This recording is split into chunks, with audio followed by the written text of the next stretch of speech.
Ya, tubuh kita tuh sebenarnya punya cara untuk melepaskan, cuman kita nggak tahu. Dan ternyata di titik-titik kepala itu udah ada alami gitu loh. Kayak kalau kita pusing kan kita di sini ya. Ini titik healing, Mas. Ya, jadi sebenarnya tubuh kita bisa menghealing. Nah, ini titik-titik alami. Terus kemudian ketika kita nggak enak badannya di perut gitu kan, kita udah kayak autopilot. Nah, tapi karena Gary dia bisa baca energi, jadi dia tahu, oh ini gitu loh. Dia membaca energi, jadi dia tahu, oh yang kamu lagi lepaskan energi ini. Oh tentang ini yang lagi dilepaskan. Apa aja titik-titiknya mungkin Iya. yang fundamental gitu, yang mempengaruhi rezeki ini, yang mempengaruhi kreativitas ini. Terus kan ada kalau Kurt Vena itu ada tangan juga, itu Iya. buat apa gitu? Oke, so itu adalah energy pool ngalir. Jadi kita lagi ngajarin lagi supaya energinya nggak disimpan dalam tubuh. Yang di tangan itu gitu kan, kayak energi ngalir, dan saya juga energi yang ngalir keluar. Kita tidak membuat energi signifikan dan disimpan di tubuh.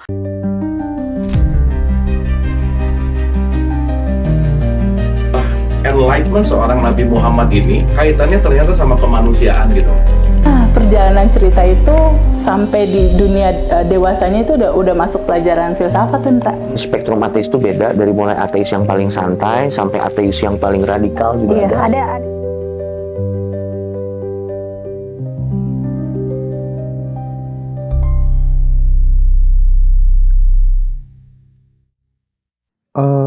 Secara core kan sebenarnya intinya kan di bars ya. Nah, sebenarnya ini kan nggak jauh beda ketika kemudian kita ngomong tentang konsep apa tuh namanya tabel kesadarannya Hawkins ya. Pada saat kemudian tubuh kita itu bergetar di frekuensi, di energi yang seperti apa, mau power atau force ya, realita kita nggak akan jauh dari situ. Sebenarnya ada kesamaan itu juga kan? Betul. Ya. Dan menariknya gini Mas, kalau kita ingin selalu melihat sesuatu yang jelek itu akan tumbuh. Tapi kalau kita melihat dari sisi yang berbeda juga akan tumbuh. Jadi pikiran juga membawa kita ke satu tempat. Jadi ada orang yang misalkan dia selalu berpikir dari sudut pandang yang negatif. Dia akan melihat segala sesuatunya negatif. Baik orang yang baik sama dia pun dia akan melihat negatif. Ya, tapi orang yang berkesadaran dia dari netral.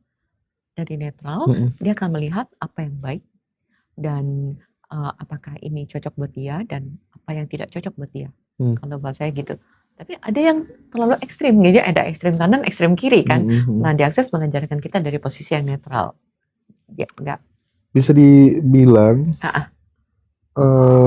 ketika kemudian kita ngomong soal praktek bars ini adalah metode yang bisa dibilang instan supaya terjadi transformasi dari yang tadinya kita force menuju power nggak? Ya, tentu aja. Kalau kita misalkan penuh dengan kebencian dan kita ingin membuktikan, itu kan kita pakai dari force. Oke. Tapi ketika melepaskan, so kita tidak lagi memegang energi kebencian. Ya, akhirnya energi itu kan cuma bentuknya energi aja ya. Energi bisa dipakai untuk menghancurkan, tapi energi bisa dipakai untuk menciptakan. Nah, ketika lagi di bars, ini energi yang berat itu dilepaskan sama tubuh itu sendiri. Sebenarnya alami. Ya, tubuh kita tuh sebenarnya punya cara untuk melepaskan, cuman kita nggak tahu. Dan ternyata di titik-titik kepala itu udah ada alami gitu loh. Kayak kalau kita pusing kan kita di sini ya. Ini titik healing, Mas. Ya, jadi sebenarnya tubuh kita bisa menghealing. Nah, ini titik-titik alami. Terus kemudian ketika kita nggak enak badannya di perut gitu kan, kita udah kayak autopilot. Nah, tapi karena Gary dia bisa baca energi, jadi dia tahu, oh ini gitu loh. Dia membaca energi, jadi dia tahu, oh yang kamu lagi lepaskan energi ini. Oh tentang ini yang lagi dilepaskan, kayak gitu. Ya. Apa aja titik-titiknya mungkin yang fundamental gitu, yang mempengaruhi rezeki ini, yang mempengaruhi kreativitas ini. Terus kan ada kalau Kurt Vena itu ada tangan juga, itu buat apa gitu? Oke, so itu adalah energy pool ngalir. Jadi kita lagi ngajarin lagi supaya energinya nggak disimpan dalam tubuh. Yang di tangan itu gitu kan, kayak energi ngalir, dan saya juga energi yang ngalir keluar. Kita tidak membuat energi signifikan dan disimpan di tubuh.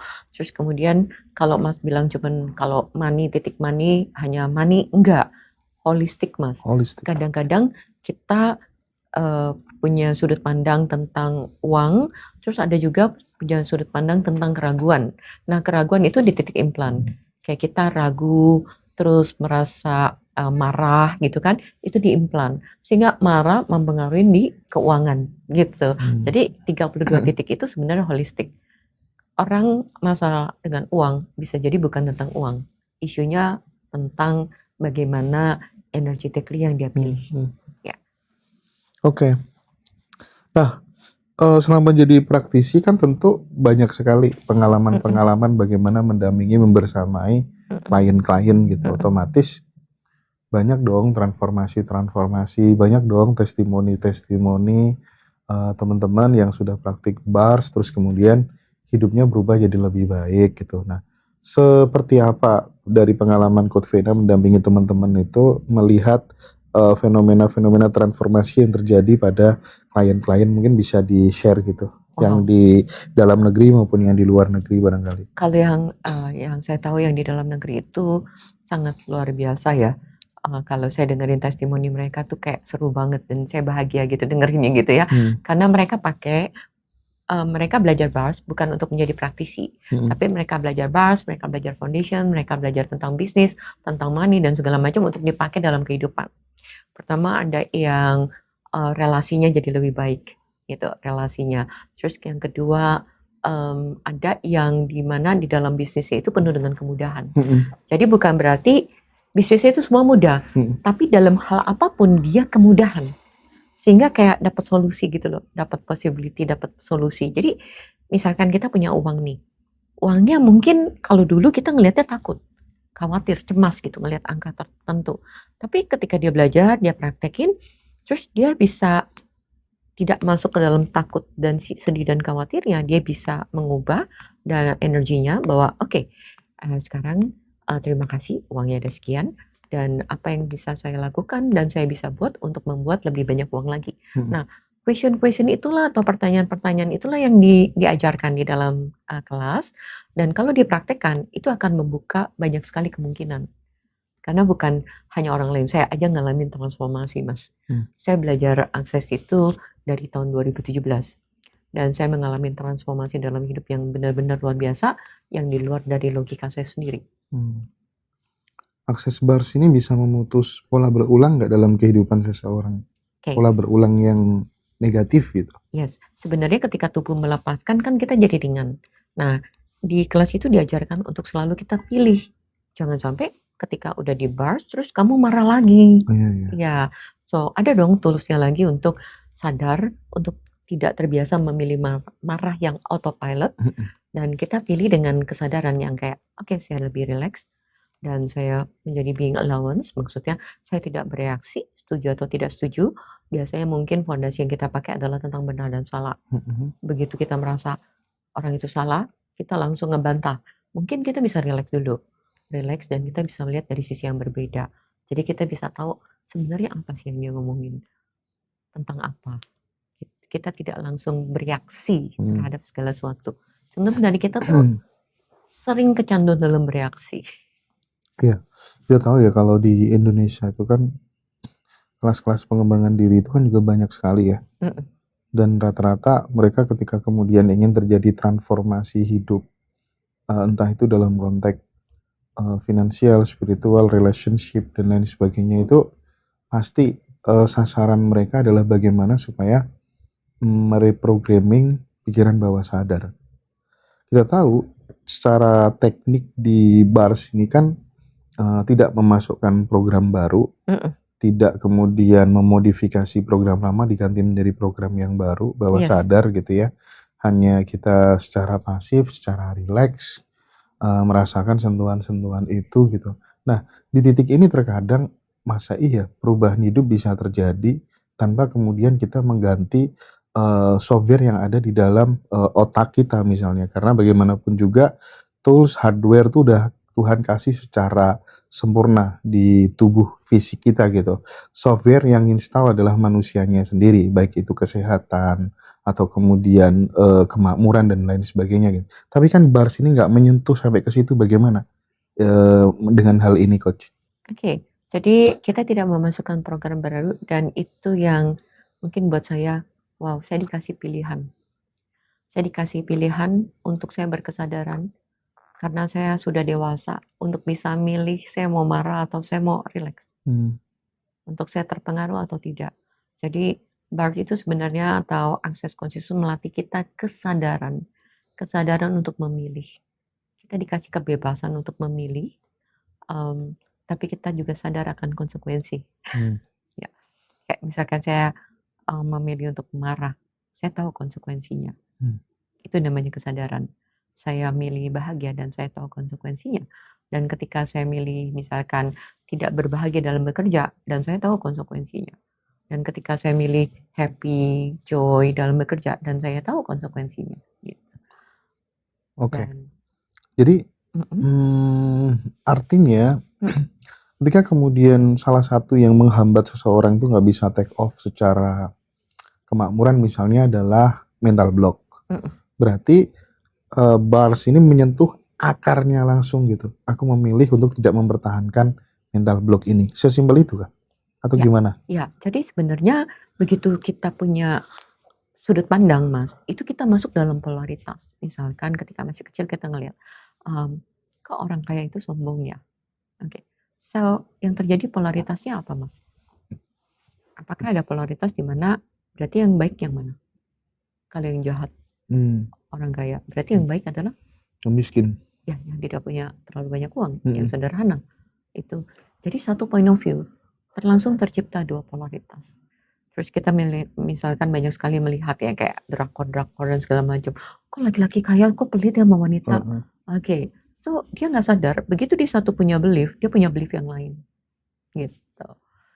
Nah, so semua belief ini yang tertanam, tersimpan tanpa dia sadarin ketika di BARS itu dilepaskan. Sehingga dia kembali lagi ke basicnya. Ke basic ketika Tuhan ciptakan kita. Sebenarnya kurang lebih kayak itu. Kayak kita lagi menguninstall si all the program. Kalau kita mau jual handphone pastikan di reset lagi dan ya BARS itu adalah cuma melepaskan mereset karena kita sudah ada fondasinya sebenarnya. Fondasi dari Tuhan tuh udah ada. Cuman kita nggak sadar bagaimana mengakses fondasi yang sudah Tuhan kasih. Ya, salah satunya yang mungkin dari agama kan kita diajarkan memaafkan. Berarti kan fondasinya adalah ringan, happy, bahagia. Kalau kita ngelihat anak kecil, bayi, itu adalah fondasi kita.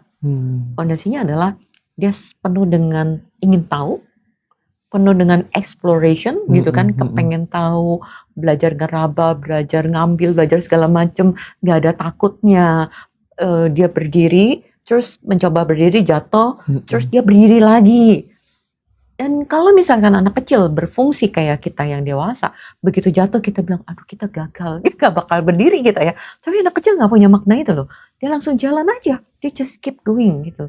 Terus dia kemudian tetap mengeksplor, tapi segala macam, melihat tubuhnya penuh dengan cinta. Kayak anak kecil kita ngelihat tubuhnya, dia bisa cium, dia bisa jelatin. Iya, dia sangat berkomunian istilahnya ya bahasanya. Dia sangat komunian dengan tubuhnya. Dia sangat komunian dengan everything surroundnya, dan dia tahu gimana di sekitar dia atau semesta akan memelihara dia. Jadi BARS itu adalah metode untuk mengembalikan kita pada fitrah gitu ya, kurang lebih ya. Kurang lebih seperti itu sebenarnya. Seperti bayi yang ringan gitu kan. Iya, yang penuh dengan desire, yang penuh dengan kayak ada apa ya. Jadi kayak everything menarik gitu. Kayak kita mungkin waktu masih kecil tuh kalau mau diajak jalan mau apa, pokoknya pengen banget, pengen cepat main gitu kan ya. Nah hidupnya itu penuh dengan pengalaman, petualangan gitu. Petualangannya buat dia semua asik gitu. Nah, cuman masalahnya ini nggak bisa kalau kalau belajarnya online, BARS itu nggak bisa. Oke, kalau belajar BARS online, memang karena kita kan punya standar dari Access Consciousness, dia ada di 175 negara. Dan standarnya adalah memang harus datang karena kita belajar sentuhan dan untuk mengerti energinya. Jadi ketika disentuh energinya kayak gini loh jalannya gitu loh. Dan kita tidak bikin signifikan dan tidak tersimpan di tubuh dan itu langsung dilepaskan gitu ya. Memang kalau belajar memang perlu live atau hadir gitu. Jadi silakan buat sahabat yang ingin belajar menjadi praktisi BARS, nanti bisa offline langsung ya, datang ke Coach Vena, hubungi admin, nanti akan nanti akan dihubungkan ke Iya. Coach Vena secara langsung. Biasanya berapa jam ya Coach kalau pas praktik belajar kayak gitu Oke. sesi? Kalau belajar itu dari jam 9.30 sampai jam 5.30 biasanya, dari pagi sampai sore. Oh Dan itu iya? materinya banyak sekali. Enggak, kalau yang hanya belajar jadi praktisi aja, privat Yes. gitu berapa jam? Yes. 1 hari? 1 hari. Wow. Ya, mau private atau umum gitu kan, 1 hari full. Dan itu banyak, makanya aku bilang, Mas, tekniknya bukan hanya tentang nge-bars atau di-bars, tapi banyak sekali teknik yang diajarkan di dalam kelas. Gitu. Jadi 1 hari full tekniknya, dan ketika setelah belajar dapat sertifikat, dan itu berlaku di 173 negara ya. Setelah belajar dapat sertifikat? Yes, dapat sertifikat dan masuk di web access, dan kamu jadi praktisi untuk di banyak negara. Kemanapun kamu pergi, kayak misalkan akhirnya aku juga punya banyak teman jadinya. Ada di Kuala Lumpur, di Filipina, di India, di mana-mana. Kalau kamu pergi terus kamu bilang, aku praktisi bars, mau swap gitu. Swap itu bergantian gitu ya.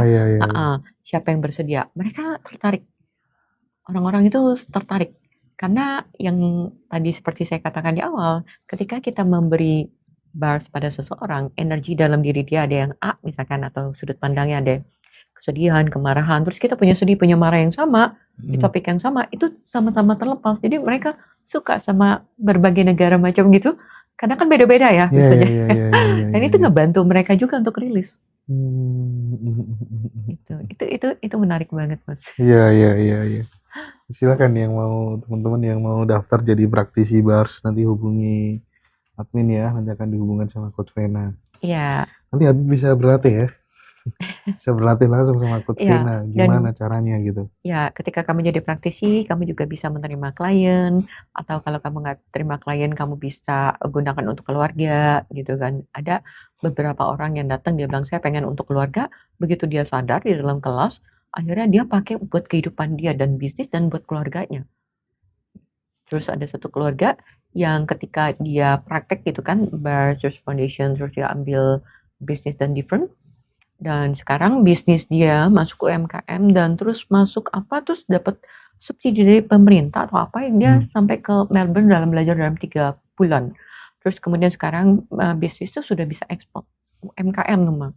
Yang waktu awalnya tuh ketika bikin adonan nggak seperti yang dia pikirkan, terus kemudian setelah habis kelas foundation dia cerita sama aku, kok aku bisa ngobrol ya, kayaknya mau ditambahin lebih banyak ini, tambahin ini gitu kan, kayaknya gitu loh, seperti kayak ada insting yang nonton kayak aku kayaknya mau nambahin ini. Jadi dia ketemu resep yang lebih perfect lagi setelah dia ngobrol dengan bahannya. Jadi sambil ngobrol dengan bahannya, dan dia bikin crackers yang untuk kesehatan gitu kan. Dan itu sampai sekarang diekspor, dan sekarang orangnya lagi belajar di Australia. Iya, aku tuh beberapa kali kan menyaksikan ya kalau Mas Habib kadang praktek bars gitu ya, terus dia kayak tahu gitu kapan harus sudah, kapan harus lanjut gitu. Itu tuh gimana kalau Coach Vena sendiri? Iya, jadi ketika disentuh, dia tuh kayak berat, kayak tangan kita tuh kayak nempel gitu. Nah, ketika kita pengen pindah, tangannya masih nempel, ya udah ikutin aja. Karena gitu tubuhnya, tubuhnya kan masih butuh. Gitu ya Beb ya? Tubuhnya kan masih butuh. Nah, terus ketika udah nggak ada energetically-nya, terus udah kita pindah gitu loh. Kayak terasa ringan sendiri gitu kah? Iya. Jadi tubuhnya sendiri yang bilang, jangan lepasin gitu. Nanti kalau tubuhnya merasa udah, terus kita bisa langsung lepasin. Ya. Jadi setelah aku belajar Access Consciousness, Mas, aku belajar modalitas lain. Itu lebih gampang, lebih cepat. Kayak lebih gampang, lebih cepat, kayak lebih dapat esensinya sebenarnya. Seru ya? Iya. Karena kan kebuka kesadaran, terus diajarin menjadi dewasa. Dewasa dalam kesadaran. Oke. Nah, itulah yang dimana kedewasaan dalam kesadaran adalah dalam pilihan. Makanya kan ada rumus ya, bahwa awareness before change gitu kan. Jadi tidak mungkin lah perubahan itu terjadi tanpa diawali dari sebuah kesadaran gitu. Iya. Nah, Access Consciousness itu ngambil peran itu gitu. Yang pertama adalah kesadarannya dulu yang berubah gitu. Betul. Kesadaran untuk kembali ke fitrah, menjadi ringan, menjadi rileks, menjadi hidup tanpa beban gitu kan. Betul. Otomatis kalau kita udah stay di situ, ya semuanya menjadi lebih mudah, karena memang kita tidak ngelawan, jadi kan tidak berat akhirnya kan.